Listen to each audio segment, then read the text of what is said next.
All right. Well, I can't get my camera. Well, hold on. I can do this.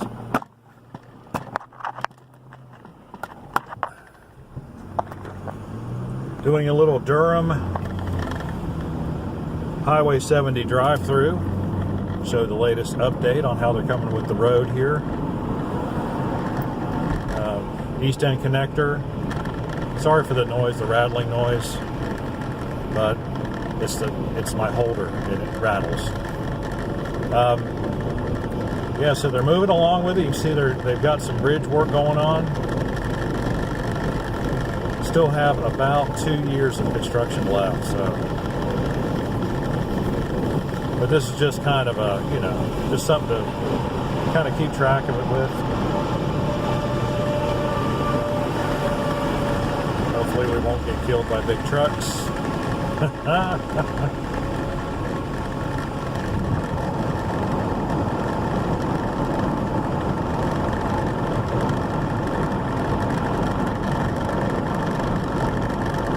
a little bridge over there. I don't know what that's for. Oh, that's going to be the connector back over to Miami Boulevard.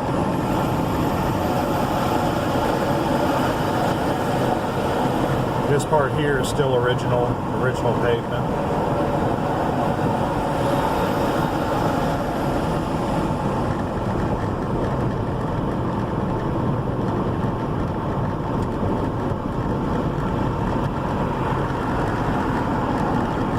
Now they've realigned this a little bit. They replaced this bridge. Well, there was a bridge next to it, and they've torn it down and replaced it with this one. And it looks like they're building yet another bridge across there for the trains, which is amazing to me because I didn't think there was that many trains running through here.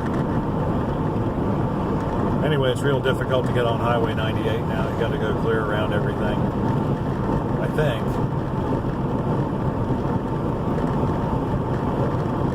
You see the bridge to the right. It goes over and spans Highway 98.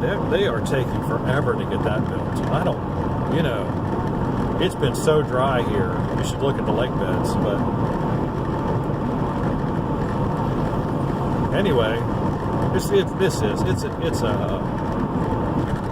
incredibly. If they'd done this 30 years ago, like they were supposed to, well, like they were going to, I think 20 years ago, maybe they finally got all the right of way. And some people complained. I don't know, but it just would have been so much easier to get it done because there would have been so much less in the way. But anyway, and the traffic was a lot less. This is a total nightmare in rush hour going through there. Well, it's not total nightmare. I've been in total nightmares. Those are down in Charlotte. Anyway, that was it. I think they're gonna maybe resurface this, but that'll be about it for this part. So anyway, so I'd show that to you. Some archival footage. We can come back and look at it 5 years from now and say, wow, that's pretty cool. Anyway, got any questions or comments? Like and subscribe. Do whatever you feel like. We'll see you on the next one.